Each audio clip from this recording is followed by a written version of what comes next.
Hi everyone, today I decided that I am going to start a mini series. So I am going to be talking through my medical conditions as videos because the ones that I am currently comfortable about talking about on the internet.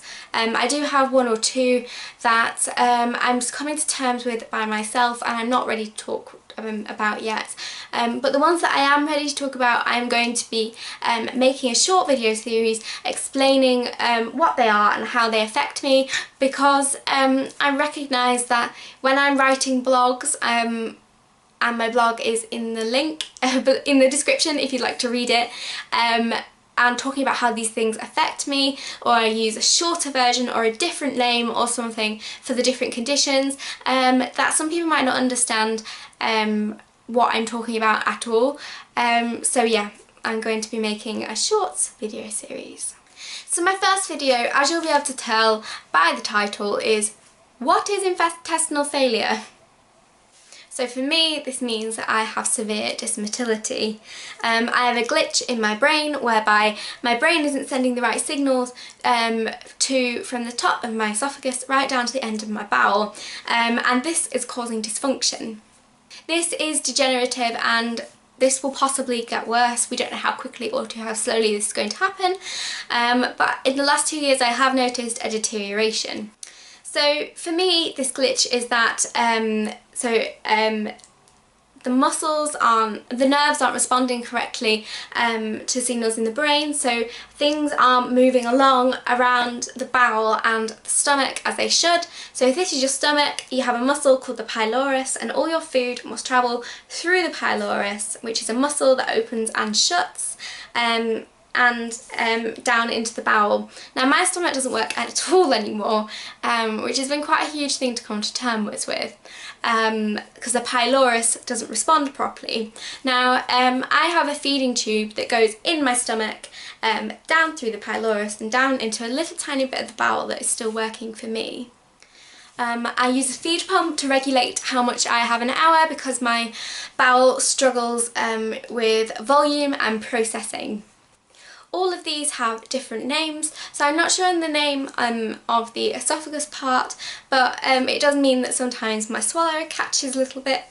My stomach side is called gastroparesis. You may have heard of that. Sometimes people with diabetes get it. It just means that my stomach won't pass on. There are different kinds of levels of gastroparesis, so I've got a completely paralysed stomach, but sometimes people can have a liquid diet or a diet whereby they avoid certain food groups. For me, if I ate food, it would be a potentially fatal thing. That sounds very, very dramatic, and it probably wouldn't be, because A, I wouldn't eat food because it makes me feel terrible, and B, I know that if some food got stuck in my stomach, I could get something called a bursa, which is where food starts to rot in your stomach and you have to have emergency surgery to get this food taken out.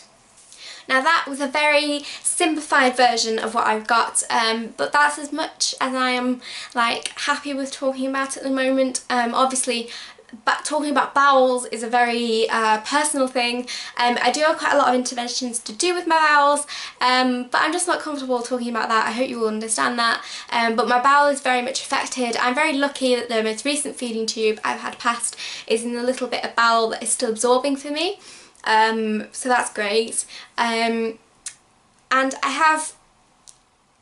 have issues going to the loo, but I don't want to talk about them on camera or on the internet because it's going to the loo, and that is stupid, because if I had a heart condition or a lung condition or a hearing condition or a blood condition or, I don't know, a foot condition, I would be more than happy to talk about those things on the internet. Why is going to the loo such a taboo subject? Everyone does it, and I can assure you even the Queen does it, but yeah, I don't feel comfortable talking about that yet.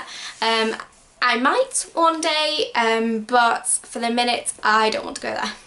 So if my condition progresses, eventually I'm not going to be able to absorb food and I'll go onto something called TPN, which is being fed through a vein, through a central line, which is a line directly into your heart.